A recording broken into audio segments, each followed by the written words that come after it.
We did want to take an opportunity here to talk about administration and governance and resourcing. And these actions have been developed and are currently sitting in the draft community energy and emissions plan, but they do apply equally to the climate impact adaptation work too. So as we go through this, please know that I'm speaking also for the adaptation work that Andrea is working on, and consider that work as part of these actions as well. So in order to ensure that both plans, the energy and emissions plan and the adaptation plan, are actionized and implemented, we are recommending an administrative structure for implementation of those plans. And the administrative structure includes the creation of a climate change office. So a climate change office is an office that would coordinate all things climate change related in the city, including those implementations of the plans and monitoring and reporting on that. We're also recommending the creation of a multi-departmental climate change working group here at the city, which would have representatives from or resources from each department, and will monitor and report on our city department's specific actions as they relate to each of the plans. Another element is the creation of a community-led climate advisory committee.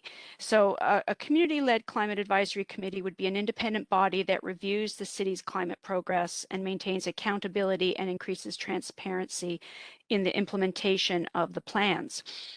They would also have a critical function in implementation of some of the community-based actions of the CEEP and coordinating actions similarly on the CIAP, and monitoring those actions and reporting on those actions.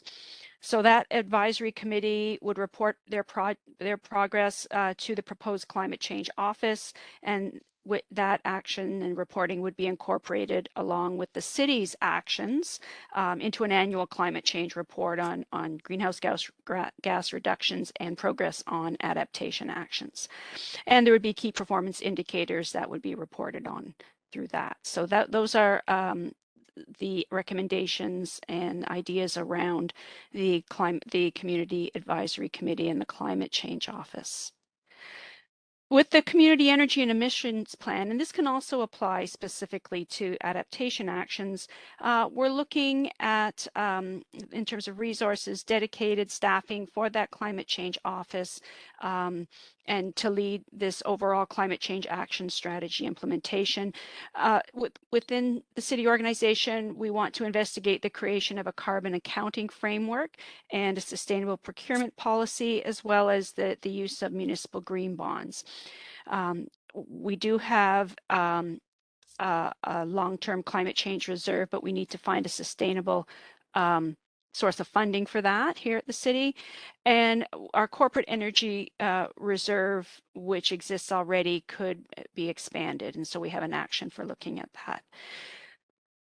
So their ongoing funding, of course, is also going to be needed to support the Community Climate Advisory Committee as that committee moves forward. And of course, that funding will depend on the nature of the committee as it's put together. And that's one of the tasks that we're working on right now at the request of council, to identify an appropriate format or structure for that, what that Community Climate Advisory Committee would look like.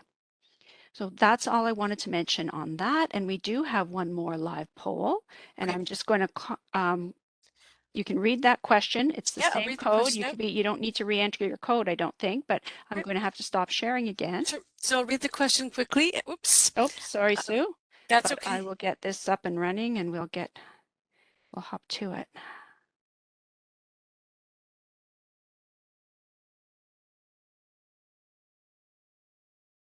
And it's the last question.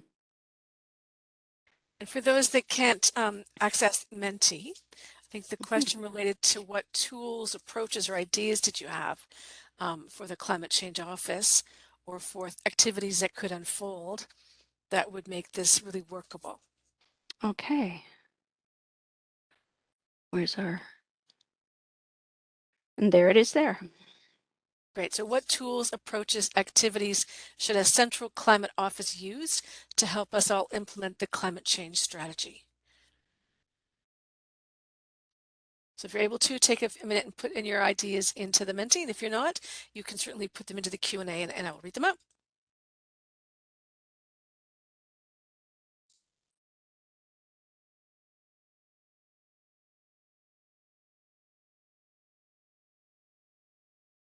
I've got racial and economic diversity in committees, work closely with grassroots groups, solid public education outreach program to ensure Hamiltonians understand the climate energy and why we need to act, public outreach and engagement, ensuring that all actions outlined in the strategy have timelines.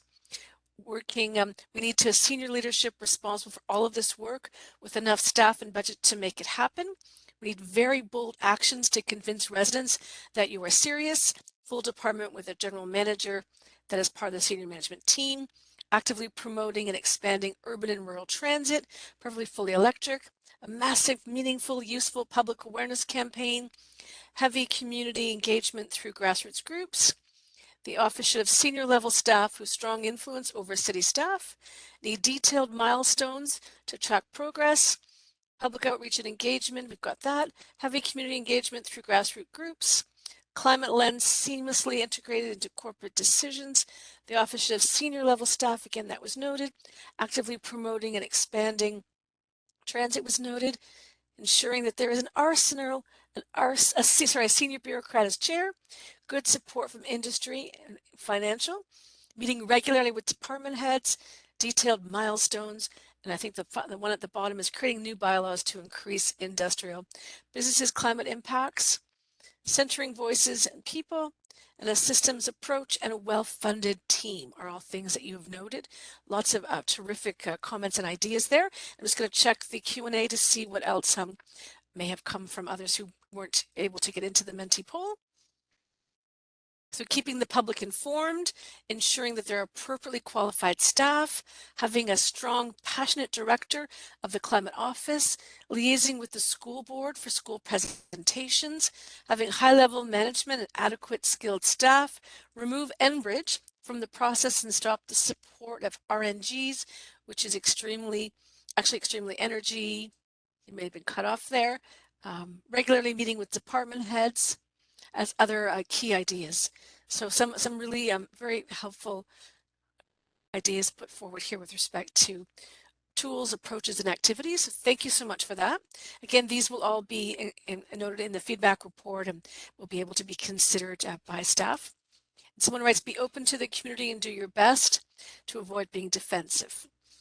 Avoid being influenced by Enbridge, who will want to keep so-called renewable natural gas, which is still methane, flowing through its pipelines. Keep positive and use this crisis as an opportunity to make our community more inclusive and caring than it has been. Challenge capitalism at its core root, hindrance to inclusion and equity. So thank you very much for that. I think the poll will close in just about 30 seconds from now.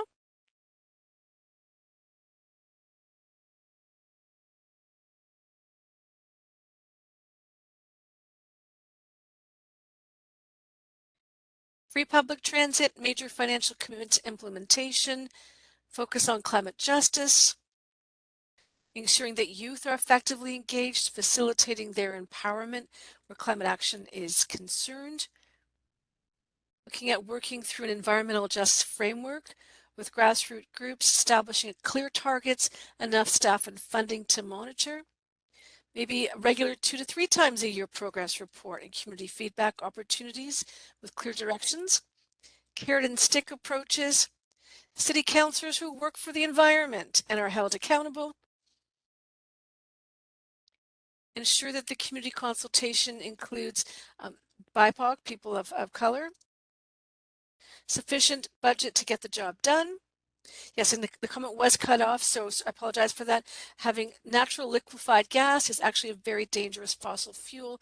Stop using it in HSR and new buildings. So the voting on the Menti is closed. I see remove Enbridge again, so that's clearly a topic of concern with many people here today. Creating new bylaws, bold actions, meeting regularly. So these are really helpful and constructive references. So thank you very much for those. So Christine, I think at this point, if we can, we will be able to put that into the feedback report.